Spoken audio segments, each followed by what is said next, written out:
There's so many people out there that have accomplished so many amazing things, but they've been so caught in the trenches of the day to day that they don't really document anything and how the journey goes. Because clearly, if you look at somebody like Jeff Bezos or Elon Musk, they didn't go from 0 to 100 million percent. I don't mean as in money, just like go from 0, from broke to riches all overnight. It's this massive journey of just clearly ups and downs and ups and downs, and nothing is linear, especially in the life of an entrepreneur. So I just wanted to start doing these types of videos where they're hella raw, because I want to document how I feel in the time during making this video, and so that I can pass it down to my children, because maybe they can learn something out of this at some point. At this point, I have a kiddo that's 9 years old, and she is too young to understand like why all this stuff is important and the lessons in life. It seems boring to her, right? But I think that one day she could look back at this when I'm not here anymore and be like, hey, I can still take lessons away from my dad. And I think that would be an amazing thing to leave behind. So I just want to do this type of a diary type ordeal. Right now I'm sitting in my Winnebago van because I bought this because I thought it would be cool. I could pull up anywhere. I'm right next to the river right now, just sitting in my van, working.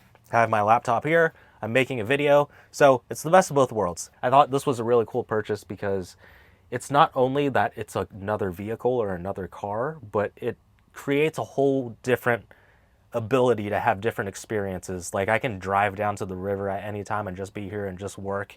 And so it's super amazing. So I think this was a super good investment. If you can see, I don't know if you can see in here, but it's pretty cool.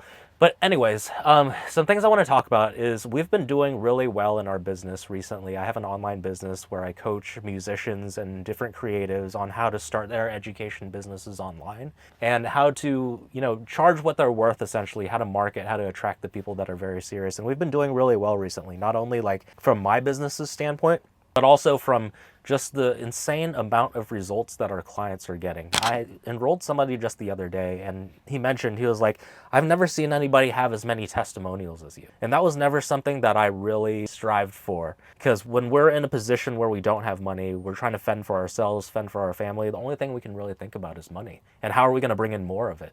So we don't think about the other things, like how much it changes somebody's life, or how much the other aspects can really change your business versus just having the money, but also having people that have your back, that can't shut up about your business, essentially, right? Because you've changed their life so much. So that really like made a huge perspective shift for me, because all of a sudden, like I just never realized that, right? I've just never realized that I had all these testimonials and how many lives I've changed in such a short amount of time. And at this point, I've only gone full in on this business for the last 6 months or so, and we're doing really well. But another lesson also that I learned from all this is there was always financial goals that I wanted to hit. But the thing is, once you hit those goals, your standards just raise. So then the next month, if you're not doing quite as well, you start to get disappointed in yourself. And I've noticed a trend that never really changes. It might start off in the beginning where it's like, I just want to make $100 a month. And when you make $100 a month, you get this boost of excitement for a day. And then the next day it's back to square one where you need to work for that money again. You go for $1,000 a month, then you go for $3,000, then you go for $5,000, then you're able to quit your job. And that's very life shifting. But then you start having these goals, right? It goes from $5,000 to $10,000 a month, which sounds completely insane, because I've never in my life thought that I would ever make $10,000 a month. But now in my position now, I'm like, if I made $10,000 this month, I would be very sad. I would be very disappointed. So these standards just keep raising. So I've just come to realize that money goals are good, but they shouldn't be the only thing that you focus on.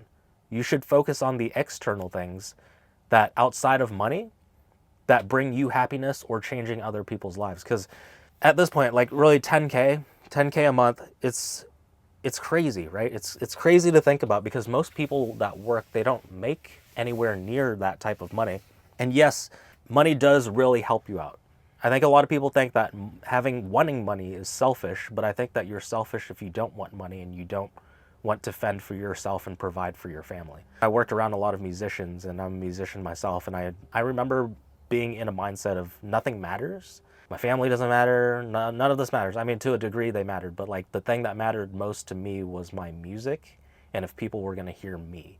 And if they were going to find me cool, if they were going to like my music, if my music was going to blow up. And it was always very self-centered.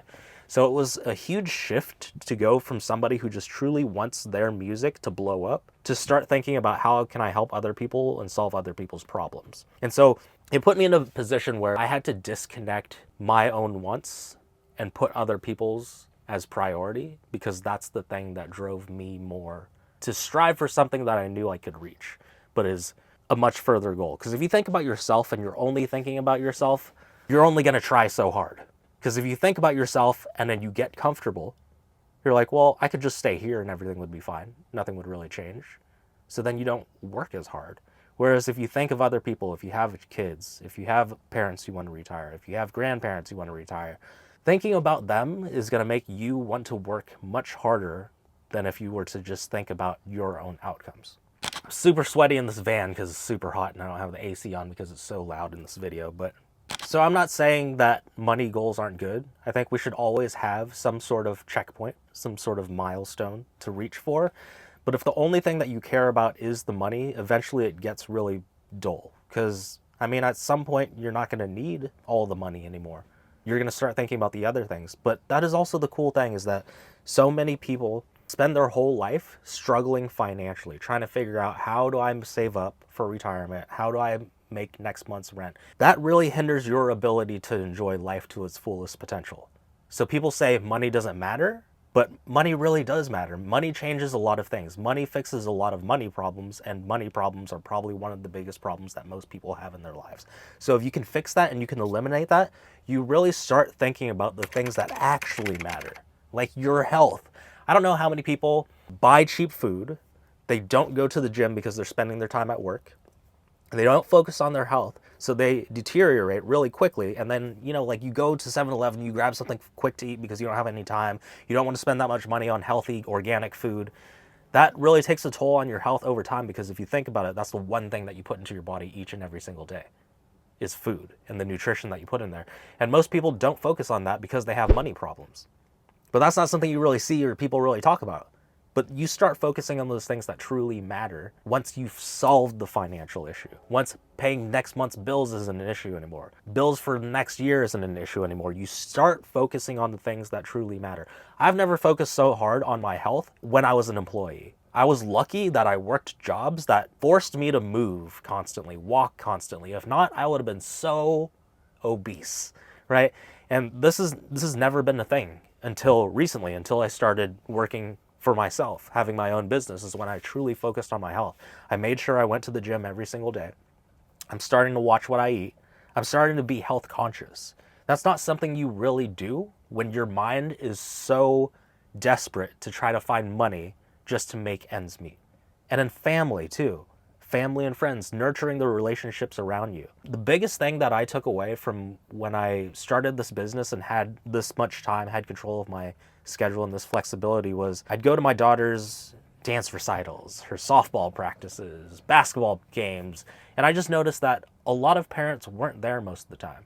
They were either not there, one parent was there, or they would drop off their kids and they would leave because they had to be at work. So then they didn't have the time to spend with their kids. They don't get to do those daily activities with them, like sit down at dinner every night, sit down at lunch every noon or whatever, or go to all their dance recitals because they had to be somewhere. I see this relationship all the time where like the kids don't treat their parents as somebody they trust enough to open up to them, like a friend. They just treat them like, oh, that's my mom, I can't tell her anything, stuff like that, right? Me and my daughter are extremely close. She's like my best friend. And I just think our relationship is so amazing because I've been able to see her truly grow because I've had the freedom and the flexibility, because I've done the hard things and started my own business. I took the risks most people aren't willing to take.